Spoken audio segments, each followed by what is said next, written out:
మనకి ఈరోజు Asia cup సంబంధించి ఇండియా స్క్వాడ్ అనౌన్స్ చేశారు కదా.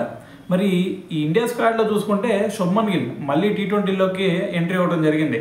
అంటే దాదాపు సంవత్సరం తర్వాత మళ్ళీ టీ20లోకి మళ్ళీ రీఎంట్రీ ఇస్తున్నాడు అనమాట.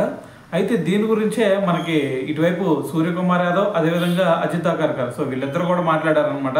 అయితే ఇక్కడ శుభ్మన్ గిల్ మరి టీ20 టీంలోకి ఎంట్రీ ఇవ్వడమే కాదు మళ్ళీ వైస్ కెప్టెన్ కూడా అతనే చేయడం జరిగిందనమాట.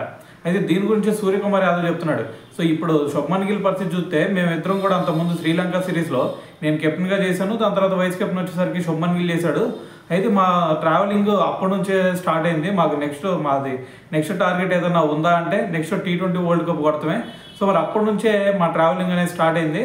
సో మరి అతను పర్ఫార్మెన్స్ చూసినా సరే, అంతకుముందు ఏది ఐపీఎల్లో చూసుకున్నా సరే లేదంటే టీ20లో చూసుకున్నా సరే అతని పర్ఫార్మెన్స్ చాలా మంచిగా ఉంది. అయితే ఇక్కడ నుంచి మేము మరి ఏ విధంగా ముందుకెళ్ళాలి అనే దాని గురించి ఆలోచిస్తాం అని చెప్పేసి ఒక స్టేట్మెంట్ ఇచ్చాడు అనమాట. అయితే ఇంకో విషయం ఏం చెప్తున్నాడంటే మరి ఇప్పటి వరకు ఎందుకు తీసుకోలేదు, బయటికి ఎందుకు వెళ్ళిపోయాడు అనే డౌట్ కూడా మీకు రావచ్చు.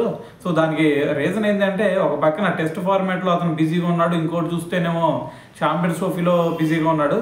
సో మరి ఇవన్నీ ఉన్నాయి కాబట్టి మరి టీ20కి కొంచెం దూరంగా ఉండాల్సి వచ్చిందని చెప్పి సూర్యకుమార్ యాదవ్ చెప్తే సేమ్ అదే రీజను ఇటువైపు అజిత్ అగర్కర్ కూడా చెప్పాడు.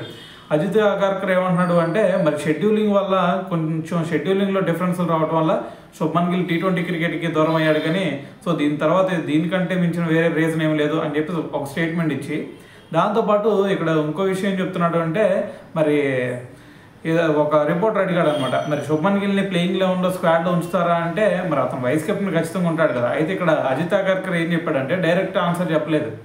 అతను ఏమన్నాడంటే మరి అక్కడికి వెళ్ళిన తర్వాత యూఏఈ వెళ్ళిన తర్వాత అక్కడ కోచ్ అలాగే కెప్టెన్ సో వీళ్ళిద్దరు కూడా మాట్లాడుకొని శుభ్మన్ గిల్ని ప్లేయింగ్ లెవెన్లో ఉంచాలా లేదా అని చెప్పేసి ఒక స్టేట్మెంట్ ఇచ్చాడనమాట. అయితే ఈ డౌట్ ఎందుకు వచ్చిందంటే ముందు మరి అజిత్ అగర్కర్ ఒక మాట అన్నాడు, ఏంటది శుభ్మన్ గిల్లో టీ20 క్రికెట్కి దూరం అవడం వల్లే సంజు శాంసన్ వచ్చాడు అని చెప్పి.